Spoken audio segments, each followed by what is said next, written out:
Hello guys, আসসালামু আলাইকুম। সবাই কেমন আছেন? আলহামদুলিল্লাহ, আমিও ভালো আছি। আজকে চলে আসলাম আমরা দুপুরবেলা খাওয়া দাওয়া করব সেটার একটা ভিডিও নিয়ে।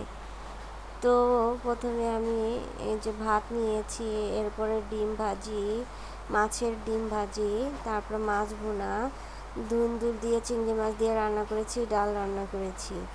তো এগুলো দিয়েই আজকে আমরা খাওয়া দাওয়া করব। তাই আপনাদের সাথে শেয়ার করতে চলে আসলাম। আপনাদের ভাইয়া খাওয়া দাওয়া করে অফিসে চলে গেছে। এখন আমি ছেলে আর মেয়েকে নিয়ে খেতে বসলাম। ছোট ছোট বাচ্চা থাকলে যত যা সমস্যা হয় তাই আর কি দেখছেন। ছেলে তো হাত দিয়ে ভালোই খায় মাশাল্লাহ, কিন্তু মেয়েটাকে নিয়ে যত জ্বালা। মেয়েটা একদমই খেতে চায় না, যাই দেই না কেন খাবে না। ও নিজের হাতে যতটুকু পারে ততটুকুই খাবে।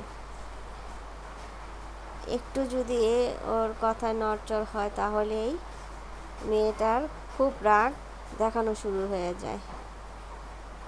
তো ডিম ভাজিটা আজকে ভালোই হয়েছে। আমরা মাছের ডিম সহজে খাই না, কিন্তু এখন এতগুলো ডিম ফেলে দিব, তাই ভাবলাম যে রান্না করি, দেখি কেমন হয়।